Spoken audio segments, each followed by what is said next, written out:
मजीद पड़ेगी मगर कुरान उनके हुल्कूम से नीचे नहीं उतरेगा। अहले इस्लाम से किताल करेंगे और बुत परस्तों को छोड़ देंगे। इस्लाम से ऐसे निकल जाएंगे जैसा कि तीर कमान से निकल जाता है। अगर मैं उनको पा लेता तो उन्हें कौम आद की तरह कत्ल कर देता। बुखारी, अबू दाऊद, निसाई, मुस्लिम वहां लिखा हुआ है। और यह बात हम पहले पेश कर चुके हैं। आगे यहां पर एक बात जो है ना वो काबिल तवज्जो है, और ये तहरीफ मानवी का उन्वान देकर इस शख्स ने एक बात की है, लिहाजा उसका जवाब भी यहां पर हम अर्ज किए देते हैं। लिखते हैं, वाज़ेह हो कि बरेलवी रज़ा खानी मौलवी साहिबान ने इस हदीस शरीफ में ज़बरदस्त तहरीफ मानवी करके कहा है कि रसूलुल्लाह सल्लल्लाहु अलैहि वसल्लम की तक़सीम गनाइम पर एतराज़ करने वाला शख्स वहाबी नजदी था। मौजूदा ज़माने के अहले हदीस उसी मरदूद बेअदब गुस्ताख रसूल की नस्ल से हैं, वगैरह वगैरह। चुनाचे बरेलवियों के आला हजरत मौलवी अहमद रज़ा खां बरेलवी इरशाद फरमाते हैं कि ग़ज़वा हुनैन में हुज़ूर अक़दस सल्लल्लाहु अलैहि वसल्लम ने जो गनाइम तकसीम फरमाए उस पर एक वहाबी ने कहा कि मैं इस तकसीम में अदल नहीं पाता, क्योंकि किसी को ज्यादा किसी को कम अता फरमाया। इस पर फरूक आजम रदी अल्लाह अन्हु ने अर्ज किया कि या रसूल अल्लाह, इजाजत दीजिए कि मैं इस मुनाफिक की गर्दन मार दूं। फरमाया इसे रहने दो, इसे रहने दे कि इसकी नस्ल से ऐसे ऐसे लोग पैदा होने वाले हैं। वहाबिया की तरफ इशारा फरमाया। इससे फरमाया अफसोस, अगर मैं तुझ पर अदल ना करूं तो कौन अदल करेगा। और फरमाया अल्लाह ताला रहम फरमाया मेरे भाई मूसा अलैहिस्सलाम पर कि उससे जायद इज़ा दिए गए। ये मलफूजात हिस्सावल के हवाले से नकल किया है। और आगे ये सवा 88 पर लिखता है, मलफूजात हिस्सावल सवा 74 पर उस शख्स को वहाबिया का बाप करार दिया गया है। यानी ये गोया इस बात पर परेशान हो रहा है कि उस शख्स का ताल्लुक जो है वो वहाबिया के साथ क्यों जोड़ा गया है। हालांकि हम ये बात साबित कर चुके हैं बुखारी के हवाले से और निसाई शरीफ के हवाले से, दोनों जगह पर बुखारी मुस्लिम के अंदर दे हाजा के अल्फाज हैं, ए मिन नस्ल हाजा, यानी इसकी नस्ल से पैदा होगा, बाद में आने वाला है। गोया ये शख्स पहले है, इसकी नस्ल वो बाद में आएगी। अब जाहिर है जो बाद में आने वाली नस्ल है वो अपने बाप की औलाद ही तो होगी ना, और क्या होगा। और फिर निसाई के अंदर जुमला है कान्ना हाजा मिनहुम, गोया के ये उन्हीं में से है जो बाद में आने वाले हैं, तो ये उनका नुमाइंदा है, उन्हीं में से है। तो जाहिर है कि जो बाद में पैदा होने वाले थे सरकार करीम सल्लल्लाहु अलैहि वसल्लम ने बाकायदा उनकी तरफ इशारा करके इरशाद फरमा दिया कि ये उन्हीं में से है। और उन्हीं में से कौन, किन में से था, उसका ये बात देख ले पहले असल हवाला मलफूजात आला हजरत का, मलफूजात आला हजरत इसका हिस्सा अव्वल और सफा नंबर इसका 57 है हमारे पास जो नुस्खा है उसके हवाले से। ये आला हज़रत रहमतुल्लाह ताला अलैह ने ये सारी वही रवायात नकल की हैं। यमरुकून मिन दीन कमा यमरुकु सहमो मिन रमिया, आगे ये चल रहे हैं। और ये आगे आप फरमाते हैं कि और अब वहाबिया को देखिए, उनमें अक्सर वही सर मुंडाने और घुटने पांचे वाले हैं। इसी सिलसिले में इरशाद फरमाया कि ग़ज़वा हुनैन में हुज़ूर अक़दस सल्लल्लाहु अलैहि वसल्लम ने जो गनाइम तकसीम फरमाए उस पर एक वहाबी ने कहा कि मैं इस तकसीम में अदल नहीं पाता। और आगे ये नीचे रवायत बाकायदा लाएं और इस रवायत को बयान करने के बाद आगे सफ़ा नंबर 58 पर बयान किया है। फरमाते हैं ये था वहाबिया का बाप जिसकी ज़ाहरी व मानवी नस्ल आज दुनिया को गंदा कर रही है। वह ये आला रहमतुल्लाह ताला अलैह का अपना जुमला नहीं है, बल्कि ये हदीस पाक के अल्फाज हैं और उसी का माना बयान कर रहे हैं। दी हाजा कान्ना हाजा मिनहुम, निसाई के अंदर और बुखारी के अंदर मौजूद है। तो लिहाजा ये बाकायदा आला रहमतुल्लाह ताला अलैह ने अपनी तरफ से बयान नहीं किया, नबी पाक सल्लल्लाहु ताला अलैहि वसल्लम की उस हदीस की वजाहत कर दी। और जो बाद में नस्ल आने वाली थी उसका नाम बाद में पढ़ना था, आला हज़रत रहमतुल्लाह अलैह ने उसको पहले जिक्र कर दिया। और वही बात है जिसको सरकार ने कान्ना हाजा मिनहुम के अल्फाज से बयान किया और दूसरी जगह पर दे हाजा के अल्फाज से बयान किया है। ये मुस्लिम शरीफ जिल्द अव्वल सफ़ा नंबर 343 पर यह रवायत मौजूद है। उनके हवाले से हजरत सहल बिन हुनैफ बयान करते हैं अन नबी सल्लल्लाहु अलैहि वसल्लम काला यतीहु कौमुन क़िबल मशरिक़ मुहल्लक़ातु रुऊसिहिम, नबी पाक सल्लल्लाहु अलैहि वसल्लम ने इरशाद फरमाया मशरक की तरफ एक कौम गुमराह हो जाएगी। कौन सी कौम होगी? जिनके सर मुंडे हुए होंगे।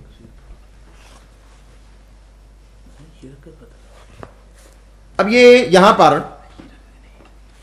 जो हमने اب تک مواد بیان کیا ہے، اس میں ان کی نشانیاں جو بیان کی گئی ہیں، اس کے علاوہ ایک نئی نشانی ہم اس حدیث پاک کے حوالے سے بیان کرنا چاہتے ہیں۔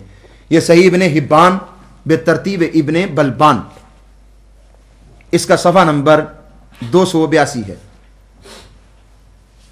بیان کرنے والے ہیں حضرت حذیفہ بن یمان، ان حذیفہ حدثہ قال قال رسول اللہ صلی اللہ علیہ وسلم انما اتخوف علیکم رجل قرأ القرآن، نبی پاک صلی اللہ علیہ وسلم نے ارشاد فرمایا بے شک میں تم پر ایسے آدمی کا اندیشہ محسوس کر رہا ہوں کہ قرأ القرآن، وہ قرآن پڑھے گا، حتی اذا رؤیت بہجتہ علیہ، حتیٰ کہ قرآن کا نور جو ہے ظاہراً اس کے چہرے پر دکھائی دے گا، وکانا ردءا للاسلام، تو وہ اسلام کی پہچان کے طور پر نمودار ہوگا، اسلام کی چادر اڑے ہوئے ہوگا، غیرہ الی ما شاء اللہ، جب تک اللہ تعالیٰ چاہے گا اس کو یہ حالت میسر رہے گی، فن سلخ منہ، پھر وہ اس سے نکل آئے گا، اس چادر سے باہر آ جائے گا، یعنی اپنا روح پہلے دھارا، مسلمان بنا، اسلام کا نام لینے لگا، اور مسلمانوں کو جو ہے وہ اپنے قریب کرنے کے لیے اس نے یہ روپ دھارا۔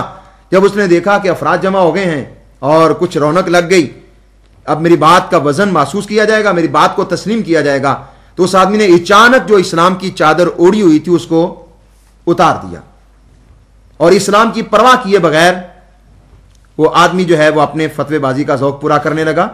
وَنَبَذَهُ وَرَاءَ ظَهْرِهِ، اسلام کی چادر کو اس نے اتار دیا اور اسلام کو پس پشت پھینک دیا۔ وَسَعَى عَلَى جَارِهِ بِالسَّيْفِ، اور وہ اپنے پڑوسی پر تلوار لے کر حملہ آور ہوا۔ وَرَمَاهُ بِالشِّرْكِ، اور اس نے اس پر شرک کا فتویٰ لگایا۔ قَالَ قُلْتُ يَا نَبِيَ اللَّهِ أَيُّهُمَا أَوْلَى بِالشِّرْكِ، فرماتے میں نے کہا یا رسول اللہ ان میں کون شرک کا زیادہ حقدار ہے، المرمی ام الرامی، کیا وہ شرک کی بات کہنے والا یعنی شرک کا الزام دینے والا، یا جس پر الزام لگا ہے وہ مشرک ہے؟ قال بل الرامی، فرمایا نہیں، شرک کا جو فتویٰ صادر کر رہا ہے، مسلمان کو جو مشرک کہہ رہا ہے وہ خود مشرک ہو جائے گا۔ اس کے حاشیے میں حققہ وخرج احادیثہ وعلق علیہ شعیب الارناؤط، یہ غیر مقلد شخص ہے، اس نے اس کی تحقیق کی، تعلیق لکھی، حاشیہ لکھا، حوالہ جات نقل کیے ہیں۔ وہ اس کے حاشیے میں لکھتا ہے وقت نصبہ الہیثمی فی مجمع الزوائد الی البزار، امام ہیثمی نے مجمع الزوائد میں بیان کیا ہے کہ اس کو مسند بازار میں بھی نقل کیا گیا ہے۔ وقال اسنادہ حسن، اس حدیث کی اسناد کو امام ہیثمی نے حسن قرار دیا ہے۔ وَأَوْرَدَهُ ابن کثیر فی تفسیر، اور ابن کثیر نے اس کو اپنی تفسیر میں بیان کیا ہے۔ اور آگے لکھا ہے ثم قال هذا اسناد جید، پھر اس نے بیان کیا ہے کہ یہ سند صحیح ہے۔ اور یہ ابن کثیر مختصر تفسیر ابن کثیر جلد اول صفحہ نمبر 67 پر وہی روایت موجود ہے۔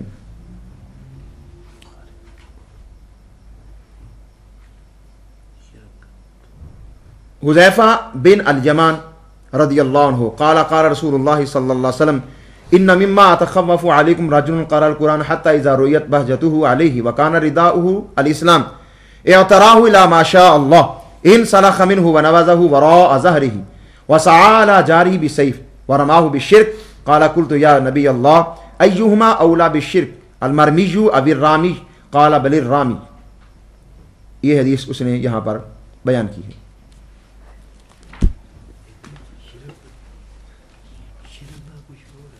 زی حدیث، یہی بات